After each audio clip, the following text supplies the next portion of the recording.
The worst part isn't the cold concrete under your back or the rusted bars that slice daylight into ribbons. It's the silence. 5 years inside Lasante prison, and I learned that silence isn't empty, it's filled with every regret, every mistake, every memory that gnaws away at you while the world outside forgets you ever existed. But I never let the silence swallow me whole. I listened to it. That's the thing about prisons, if you listen hard enough, even stone walls will whisper their secrets. And I was listening for the sound of escape. They sent me here because they thought I was dangerous. Too smart for an ordinary cell block, too stubborn to break. I wasn't a murderer, not the kind they feared. My specialty was pulling jobs no one thought possible, bank vaults with timers that never failed, armored cars that were supposed to be untouchable. The media loved to call me methodical, cold-blooded, like I was some kind of criminal surgeon. But the truth? I was just good at noticing things other people ignored. And in Lasante, I started noticing a lot of things. The first crack in the wall came in the form of laundry duty. It wasn't glamorous, scrubbing prison uniforms stained with sweat, folding sheets that smelled like mold, but it got me closer to where I needed to be, the underground service tunnels. Most guys avoided them, the air was thick with rot, and the rats were bolder than some of the guards. But to me, those tunnels were veins running beneath the prison's skin. If there was a way out, it started down there. That's where I met Dario. He wasn't built like me, thin as a nail, eyes always darting like he expected trouble around every corner. But his mind was sharp. Before prison, Dario ran a smuggling ring, moving contraband through customs without a hitch. In here, he had a new hustle, fixing broken radios, rewiring stolen phones, making life bearable for the right price. He could have survived his sentence quietly. But he didn't want survival. He wanted out. We didn't talk about escape at first. That was suicide, guards have a sixth sense for desperation. Instead, we talked about the prison itself. The routines. The guards' weak points. The parts of the cameras no one ever watched.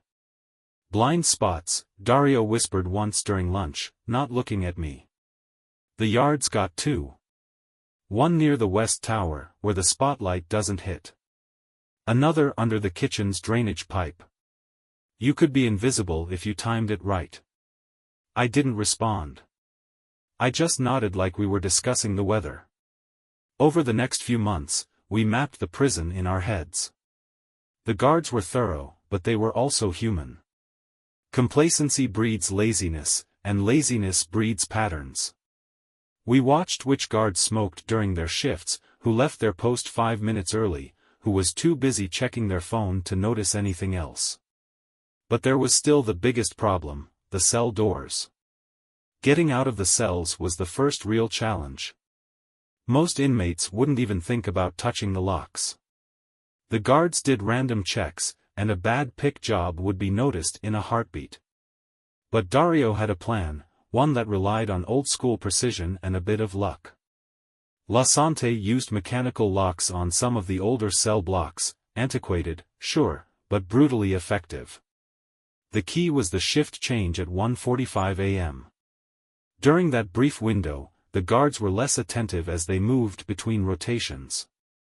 Dario had crafted a tension wrench and a makeshift pick from scrap metal he'd stolen from the workshop, a nail file flattened out, shaved down to fit the delicate mechanism of the lock. We practiced for months, using an old discarded lock he'd managed to smuggle out from maintenance.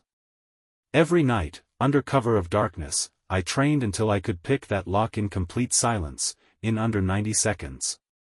The plan was simple but dangerous. Wait for the 1:45 a.m. shift change, when the noise and movement in the corridors would cover any sound. Use the tension wrench to feel for the pins in the lock and lift them, one by one. Push the bolt back slowly enough to avoid making any noise.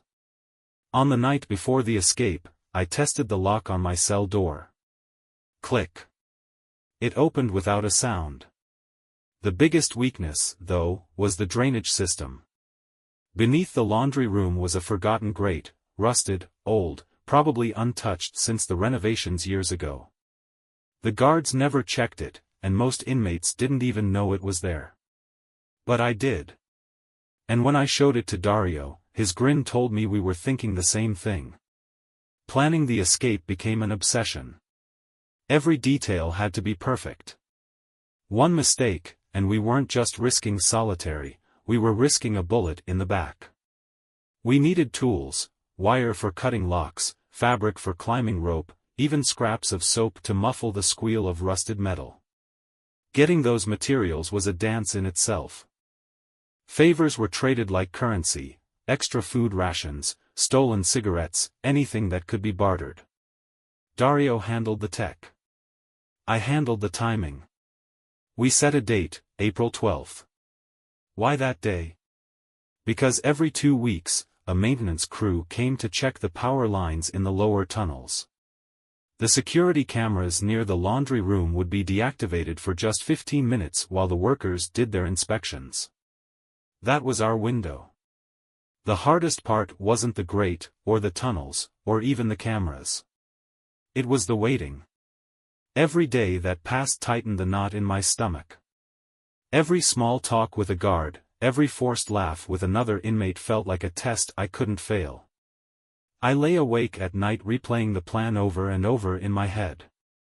Slip away during the guard shift change at 1:45 a.m. Pick the lock in 90 seconds or less. Get to the laundry room and open the grate using Dario's makeshift hacksaw. Crawl through the tunnels to the maintenance shaft. Time our sprint across the yard to match the security camera's blind spot. Scale the outer wall with the rope we made from laundry bag scraps. I counted every breath, every second. Dario was nervous, I could tell, his hands twitched when we worked on the rope, his eyes darted too quickly during head counts. But I trusted him. He wanted out as badly as I did. The night before the escape, it rained. The sound of water tapping against the barred window of my cell was relentless, like the prison itself was trying to drown me in dread. I didn't sleep. I just lay there, eyes open, thinking of the world outside. The smell of coffee shops, the buzz of city streets, the feeling of air that didn't taste like rust and regret. 1:45 a.m. The lights dimmed for the guard shift change. My pulse hammered through my ears. It was time. I slipped from my bunk, pulled out the makeshift lockpick from its hiding spot under the mattress, and moved to the door. Every second was planned. Every motion rehearsed. The tension wrench slipped into place. One pin clicked. Then another. And another. Click. The lock opened. I eased the door open and stepped into the darkened corridor, the scent of metal and damp stone filling my lungs. When I reached the laundry room, Dario was already waiting, his face pale but determined. "You ready?" he whispered. I didn't answer. I just reached for the grate. And began to pull. The grate screamed, a low, metallic groan that cut through the silence like a blade. Every nerve in my body tensed. I froze, breath shallow, eyes locked on the door behind us. No footsteps. No alarms. Just the endless thrum of my pulse in my ears.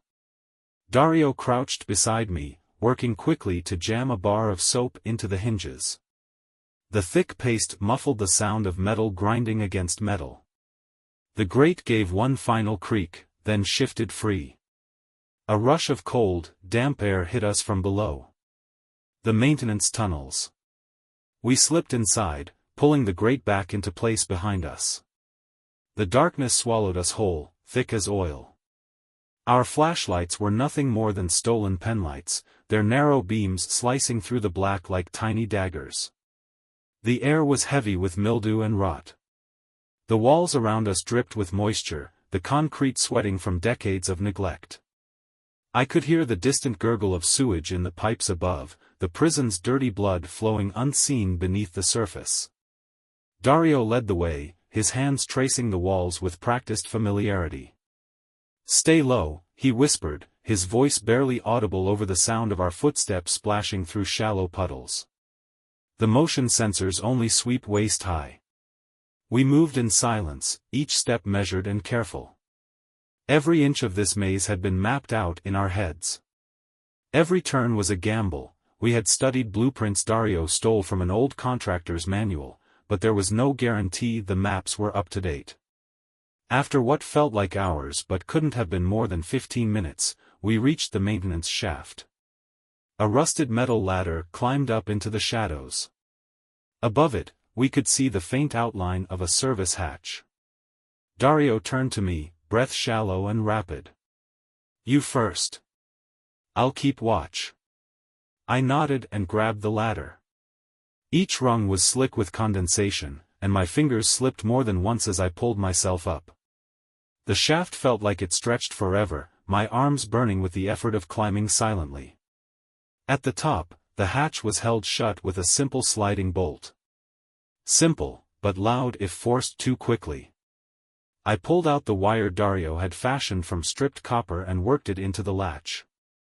My hands trembled, every movement precise and slow. A bead of sweat slid down my temple, mixing with the grime smeared across my face. Click. The hatch creaked open, revealing the empty space of the service corridor. I slipped through, reaching back to help Dario climb up behind me. The corridor smelled of bleach and detergent, a sharp contrast to the tunnels below. The walls were lined with steel doors, each one leading to various supply closets and maintenance rooms.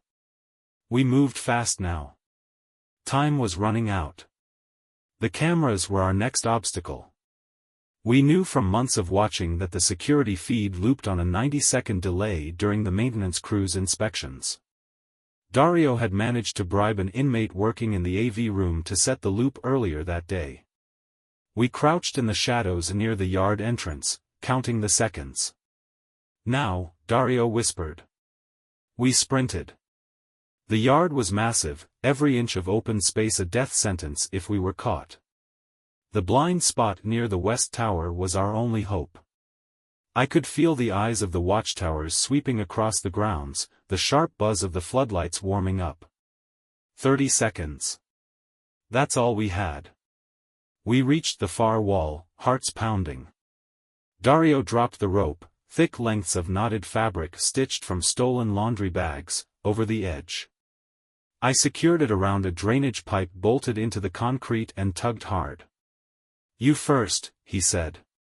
I climbed, my hands raw and bleeding, every muscle screaming. The rough fabric bit into my palms as I pulled myself upward, the wall slick with rain from the earlier storm. My breath came in shallow gasps as I reached the top, fingers grasping the jagged lip of the prison's outer boundary.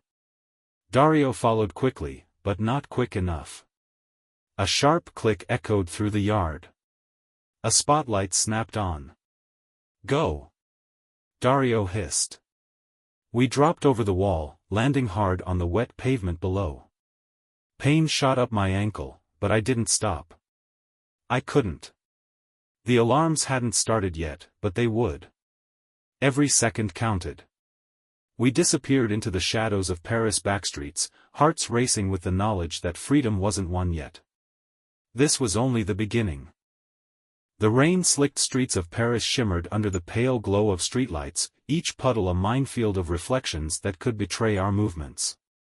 We ran, limping, stumbling, barely breathing, through alleys that smelled of rot and wet stone, every heartbeat thudding like a war drum in my ears. Dario's breath came in shallow gasps behind me. "We need cover," he wheezed. I scanned the narrow lane ahead, spotting a rusted metal door half hidden by a stack of garbage bins.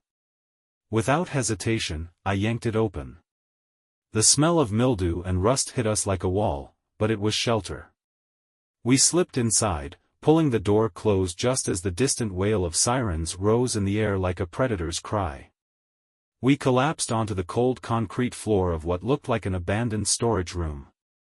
I could feel my pulse pounding behind my eyes, every inch of my body screaming for rest, but there was no time for weakness.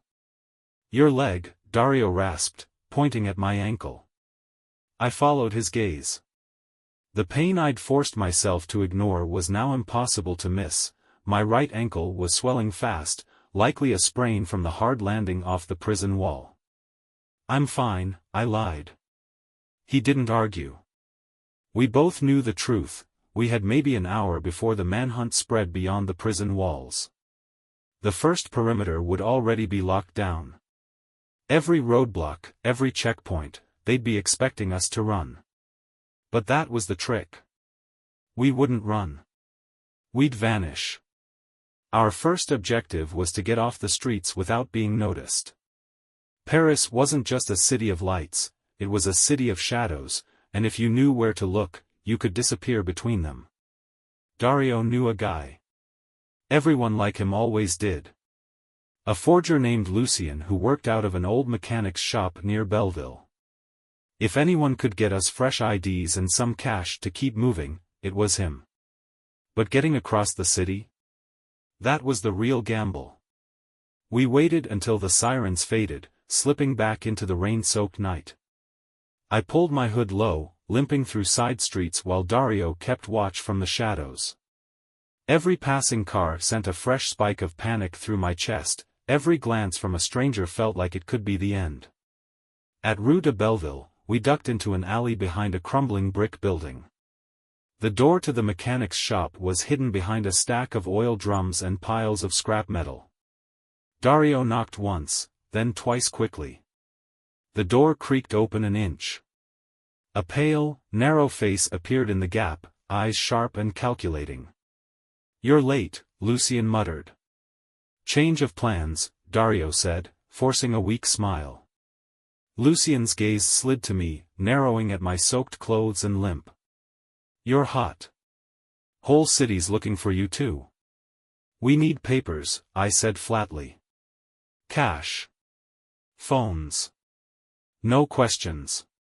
Lucien stared for a long moment, then sighed. "You're lucky Dario's good at fixing things." Inside, the air smelled of grease and cigarette smoke.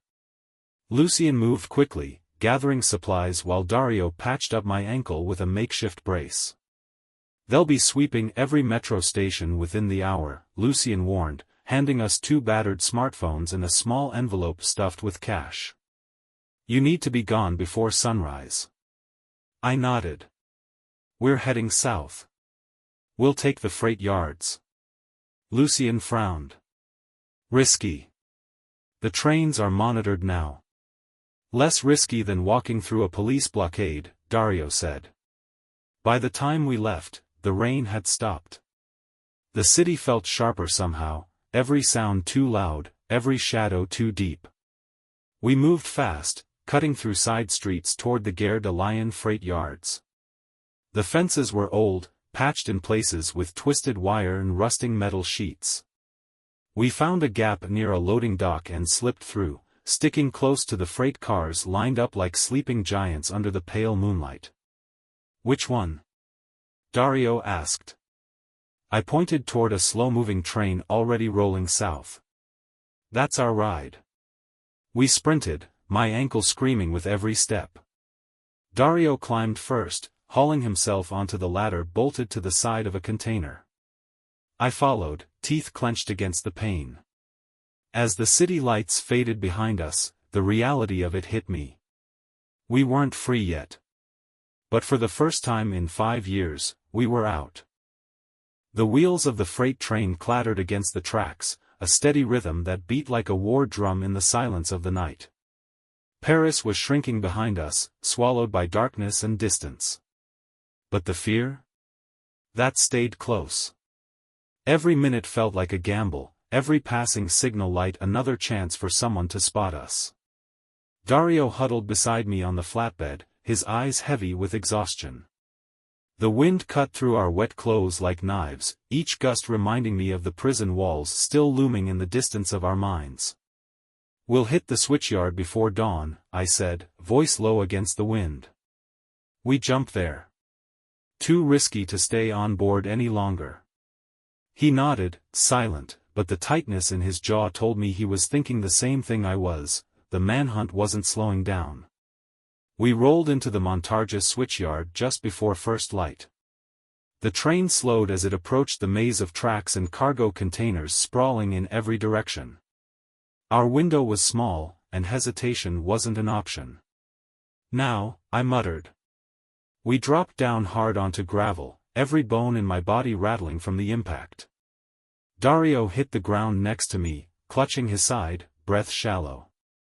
"Ribs," he gasped, pain flashing across his face. "Cracked one, maybe two."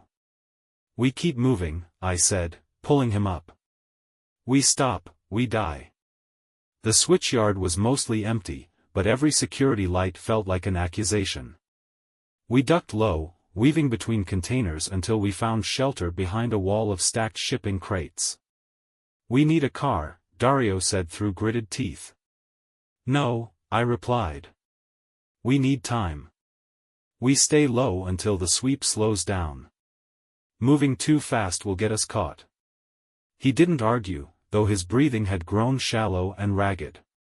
The hours crawled by, and the sun clawed its way into the sky. From the cracks between the crates, we could see helicopters circling in the distance. Dario was fading fast, sweat beading on his forehead despite the cold. "We can't wait," he muttered, voice weak. I scanned the yard. At the far end, a maintenance truck was parked next to an office building, its keys, hopefully, still inside. "Stay here," I ordered. "I'll get us a ride."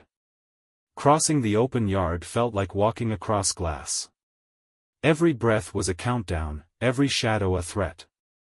I reached the truck and tested the door. Unlocked. The keys were dangling from the ignition like a gift.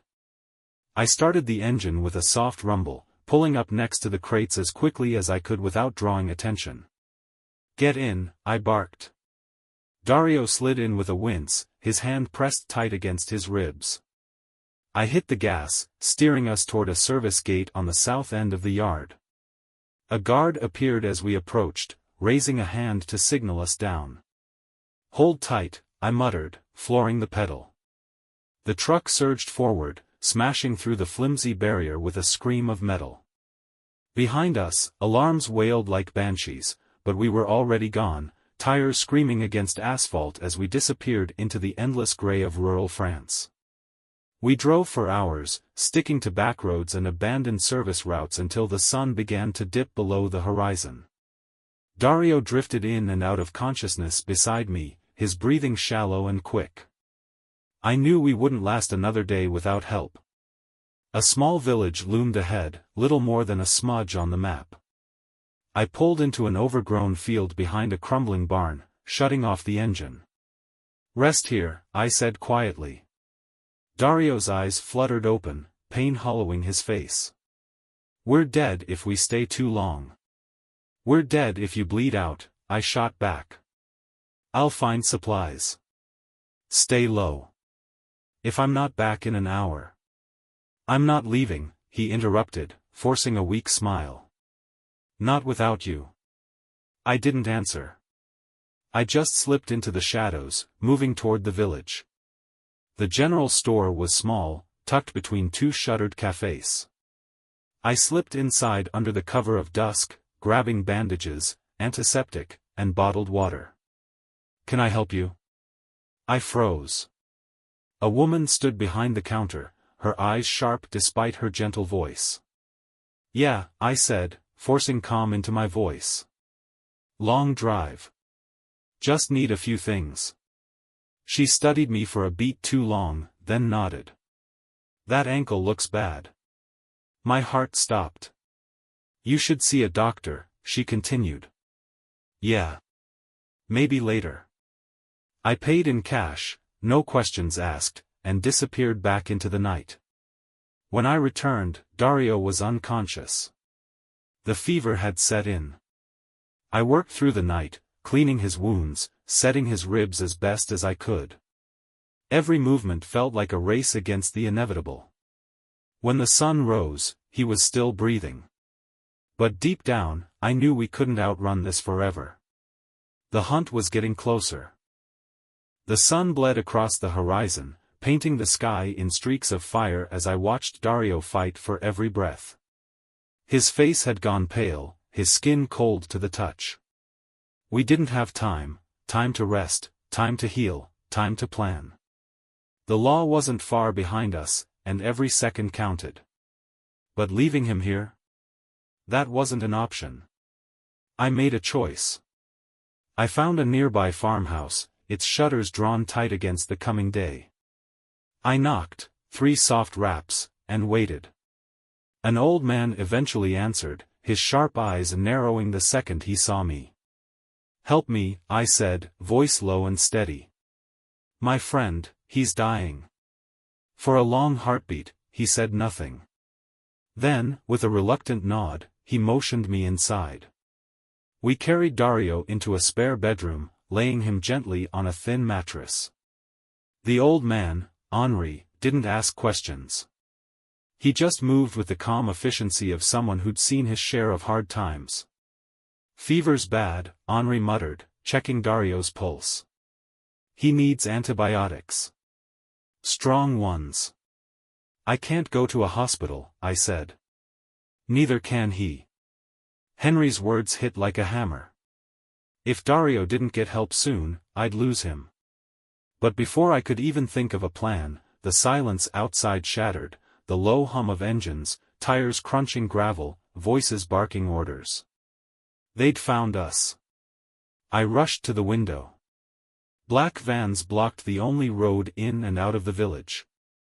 Armed officers in tactical gear swept through the streets, flashlights slicing through the darkness. "They're here," I hissed. Henri grabbed my arm, his voice low but firm. "There's a cellar out back. Go, now. I'll buy you time. I'm not leaving you. Go." I didn't argue. I hoisted Dario onto my back, every step agony as I carried him out the back door. The cellar was small, its wooden hatch covered in overgrown weeds. I pried it open and slipped inside, lowering Dario gently onto the dirt floor. Above us, the world narrowed to footsteps and muffled voices. Shadows moved through the cracks in the boards, slicing across the walls like knives. I pressed my hand over Dario's mouth as he stirred, whispering into his ear. "Stay with me. We're almost there." The footsteps paused. Then moved on. Hours passed before the search moved on. When I finally emerged, the air was thick with smoke. Henry's house was burning, flames clawing at the sky. There was no sign of him, or the officers who had come for us. I didn't have time to grieve. We slipped into the trees under cover of night, leaving the wreckage behind. The border wasn't far, Spain was just a few days' walk south if we could stay off the roads. Every hour was survival. Dario drifted in and out of consciousness, his fever breaking only briefly. I rationed our supplies, kept moving, and ignored the pain in my own body. But on the 3rd day, as we crested a low ridge, I saw it, the distant glow of lights along the Spanish border. We were close. The final stretch was the hardest. The patrols were thick here, but luck, or maybe mercy, was on our side. We crossed under cover of darkness, slipping through a break in the fence as the wind masked our steps. When we reached the other side, I collapsed in the dirt, pulling Dario close. "We made it," I whispered, though I wasn't sure he heard me. We found a small clinic in a border town. I paid in cash, kept our names to myself. The doctor didn't ask questions, and for once, I didn't have to lie. Dario lived. And as I watched the sun rise over Spain's hills, I realized something. We weren't just fugitives anymore. We were free. But freedom had a price, a memory burned into every scar, every breath. And for the rest of my life, I'd never stop running from the shadows that followed us out of La Sante.